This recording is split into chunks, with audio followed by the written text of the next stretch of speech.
The Green Door by O. Henry.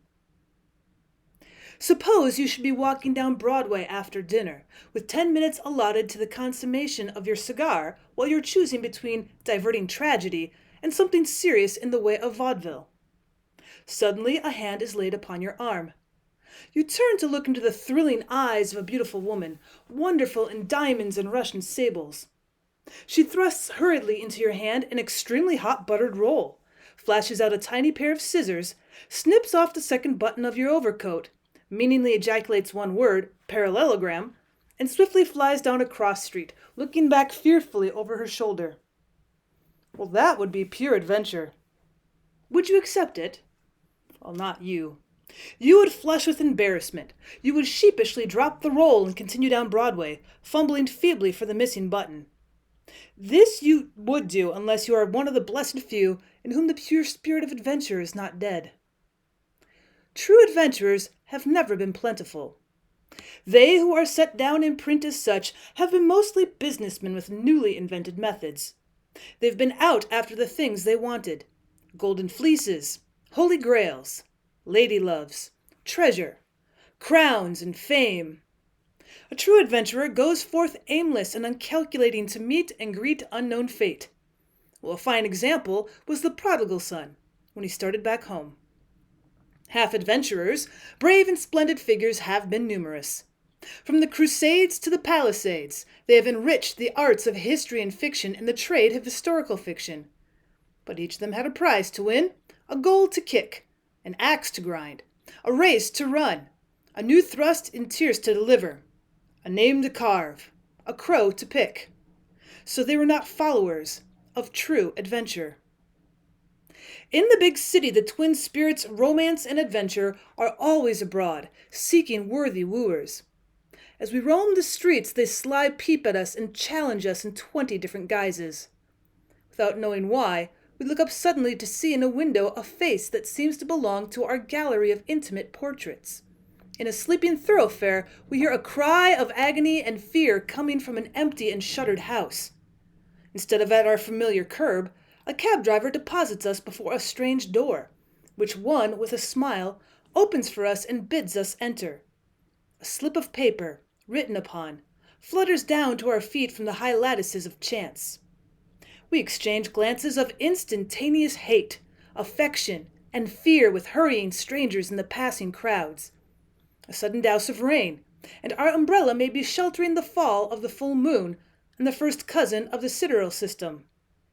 At every corner, handkerchiefs drop, fingers beckon, eyes besiege, and the lost, the lonely, the rapturous, the mysterious, the perilous, changing clues of adventure are slipped into our fingers. But few of us are willing to hold and follow them. We are grown stiff with the ramrod of convention down our backs. We pass on. And some day we come, at the end of a very dull life, to reflect that our romance has been a pallid thing of a marriage or two, a satin rosette kept in a safe deposit drawer, and a lifelong feud with a steam radiator. Rudolph Steiner was a true adventurer. Few were the evenings on which he did not go forth from his hall bedchamber in search of the unexpected and the egregious. The most interesting thing in life seemed to him to be what might lie just around the next corner. Sometimes his willingness to tempt fate led him into strange paths. Twice he had spent the night in a station house. Again and again he'd found himself the dupe of ingenious and mercenary tricksters. His watch and money had been the price of one flattering allurement. But with undiminished ardor he picked up every glove cast before him into the merry lists of adventure. One evening Rudolph was strolling along a crosstown street in an older central part of the city. 2 streams of people filled the sidewalks, the home hurrying and that restless contingent that abandons home for the specious welcome of the 1,000-candle power table d'hôte. Well, the young adventurer was of pleasing presence, and moved serenely and watchfully. By daylight he was a salesman in a piano store. He wore his tie drawn through a topaz ring instead of fastened with a stick pin, and once he'd written to the editor of a magazine that Junie's Love Test by Miss Libby had been the book that had most influenced his life. During his walk, a violent chattering of teeth in a glass case on the sidewalk seemed first to draw his attention. with a qualm, to a restaurant before which it was set. But a second glance revealed that the electric letters of a dentist sign high above the next store. A giant man fantastically dressed in a red embroidered coat, yellow trousers, and a military cap discreetly distributed cards to those of the passing crowd who consented to take them. Well, this mode of dentist advertising was a common sight to Rudolph. Usually he passed the dispenser of the dentist cards without reducing his store. But tonight, the African-American man slipped one into his hand so deftly that he retained it there, smiling a little at the successful feat. When he had traveled a few yards further, he glanced at the card indifferently. Well, surprised, he turned it over and looked again with interest. One side of the card was blank. The other was written in ink, 3 words, "The Green Door." And then Rudolph saw 3 steps in front of him a man throw down the card that the man had given him as he passed. Well, Rudolph picked it up. It was printed with the dentist's name and address and the usual schedule of plate work and bridge work and specious promises of painless operations. Well, the adventurous piano salesman halted at the corner and considered. Then he crossed the street, walked down a block, recrossed, and joined the upward current of people again. Without seeming to notice the man as he passed the second time, he carelessly took the card that was handed him. 10 steps away, he inspected it. In the same handwriting that appeared on the first card, "The Green Door" was inscribed upon it. 3 or 4 cards were tossed onto the pavement by pedestrians both following and leading him. These fell blank side up. Rudolph turned them over. Every one bore the printed legend of the dental parlors. Well, rarely did the arch sprite Adventure need to beckon twice to Rudolph Steiner, his true follower, but twice had been done, and the quest was on. Rudolph walked slowly back to where the giant man stood by the case of rattling teeth. This time as he passed, he received no card. In spite of his gaudy and ridiculous garb, the Ethiopian displayed a natural barbaric dignity as he stood, offering the cards suavely to some, allowing others to pass unmolested. Every half-minute he chanted a harsh, unintelligible phrase akin to the jabber of car conductors and a grand opera. And not only did he withhold the card this time, but it seemed to Rudolph that he received from the shining and massive black countenance a look of cold and almost contemptuous disdain. Well, the look stung the adventurer. He read it in a silent accusation that he'd been found wanting. Whatever the mysterious written words on the cards might mean, the black man had selected him twice from the throng for the recipient, and now seemed to have condemned him as deficient in the wit and spirit to engage the enigma. Standing aside from the rush, the young man made a rapid estimate of the building in which he conceived that his adventure must lie. 5 stories high it rose, and a small restaurant occupied the basement. The first floor, now closed, seemed to house millinery or furs. A second floor by the winking electric letters was the dentist's. While above this, a polyglot babble of signs struggled to indicate the abodes of palmists, dressmakers, musicians, and doctors. Still higher up, draped curtains and milk bottles white on the windowsills proclaimed the regions of domesticity. Well, after concluding his survey, Rudolph walked briskly up the high flight of stone steps into the house. Up 2 flights of the carpeted stairway he continued, and at its top paused. The hallway there was dimly lighted by 2 pale jets of gas, one far to his right and the other nearer to his left. He looked toward the nearer light and saw within its wan halo a green door. Well, from one moment he hesitated. Then he seemed to see the contumelious sneer of the African juggler of cards, and then he walked straight to the green door and knocked against it. Moments like those that passed before his knock was answered measure the quick breath of true adventure. What might not be behind those green panels? Well, gamesters at play? Cunning rogues baiting their traps with subtle skill. Beauty, in love with courage, and thus planning to be sought by it. Danger, death, love, disappointment, ridicule. Any of these might respond to that temerarious rap. A faint rustle was heard inside, and the door slowly opened. A girl not yet 20 stood there, white-faced and tottering. She loosed the knob and swayed weakly, groping with one hand. Well, Rudolph caught her and laid her on a faded couch that stood against the wall. He closed the door and took a swift glance round the room by the light of a flickering gas jet. Neat, but extreme poverty was the story that he read. The girl lay still as if in a faint. Rudolph looked around the room excitedly for a barrel. People must be rolled upon a barrel who... Well, no, that was for drowned persons. He began to fan her with his hat. Well, that was successful, for he struck her nose with the brim of his derby, and she opened her eyes. And then the young man saw that hers, indeed, was the one missing face from his heart's gallery of intimate portraits. The frank gray eyes, the little nose turning pertly outward, the chestnut hair curling like the tendrils of a pea vine, seemed the right end and reward of all of his wonderful adventures. But the face was woefully thin and pale.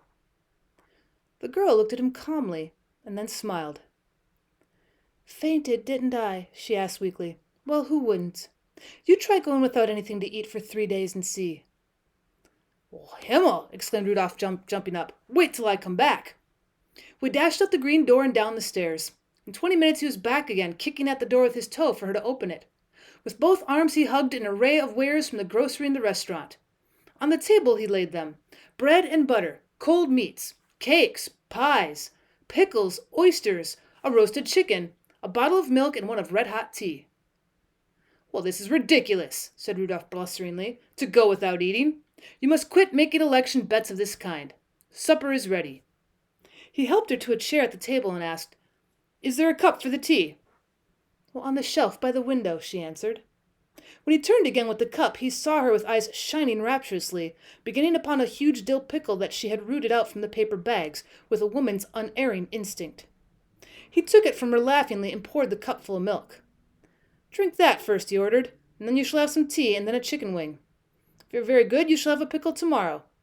And now, if you'll allow me to be your guest, we'll have supper." He drew up the other chair. The tea brightened the girl's eyes and brought back some of her color. She began to eat with a sort of dainty ferocity, like some starved wild animal. She seemed to regard the young man's presence and the aid he had rendered her as a natural thing, not as though she undervalued the conventions, but as one whose great stress gave her the right to put aside the artificial for the human. But gradually, with the return of strength and comfort, came also a sense of the little conventions that belong, and she began to tell him her little story. It was one of 1,000 such as the city yawns at every day, the shop girl's story of insufficient wages, further reduced by fines that go to swell the store's profits, of time lost through illness, and then of lost positions, lost hope, and the knock of an adventurer upon the green door. But to Rudolph the history sounded as big as the Iliad or the crisis in Junie's love test. "To think of you going through all that!" he exclaimed. "Well, it was something fierce," said the girl solemnly. "And you have no relatives or friends in the city?" "None whatever." "Oh, yeah, I'm all alone in the world, too," said Rudolph after a pause. "Well, I'm glad of that," said the girl promptly, and somehow it pleased the young man to hear that she approved of his bereft condition. Very suddenly her eyelids dropped and she sighed deeply. "I'm awfully sleepy," she said, "and I feel so good." Then Rudolph rose and took his hat. "I'll say good night. A long night's sleep will be fine for you." He held out his hand, and she shook it and said good night. But her eyes asked a question so eloquently, so frankly and pathetically that he answered it with words. "Oh, I'm coming back tomorrow to see how you're getting along. You can't get rid of me so easily." Then at the door, as though the way of his coming had been so much less important than the fact that he had come, she asked, "How did you come to knock at my door?" He looked at her for a moment, remembering the cards, and felt a sudden jealous pain. What if they had fallen into other hands as adventurous as his? Well, quickly he decided that she must never know the truth. He would never let her know that he was aware of the strange expedient to which she'd been driven by her great distress. "Well, one of our piano tuners lives in this house," he said. "I knocked at your door by mistake." The last thing he saw in the room before the green door closed was her smile. At the head of the stairway he paused and looked curiously about him, and then he went along the hallway to its other end, and, coming back, ascended to the floor above and continued his puzzled explorations. Every door that he found in the house was painted green. Wondering, he descended to the sidewalk. The fantastic African was still there. Rudolph confronted him with his 2 cards in his hand. "Will you tell me why you gave me these cards, and what they mean?" he asked. In a broad, good-natured grin, the man exhibited a splendid advertisement of his master's profession. "Well, there it is, boss," he said, pointing down the street. "But I suspect you're a little late for the first act." Looking the way he pointed, Rudolph saw above the entrance to a theater the blazing electric sign of its new play, The Green Door. Well, I'm informed it's a first-rate show, sir, said the man. The agent that represents it presented me with $1, sir, to distribute a few of his cards along with the doctor's. May I offer you one of the doctor's cards, sir?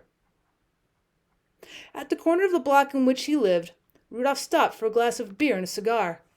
When he'd come out with his lighted weed, he buttoned his coat, pushed back his hat, and said stoutly to the lamp-post on the corner, "All the same, I believe it was the hand of fate that doped out the way for me to find her."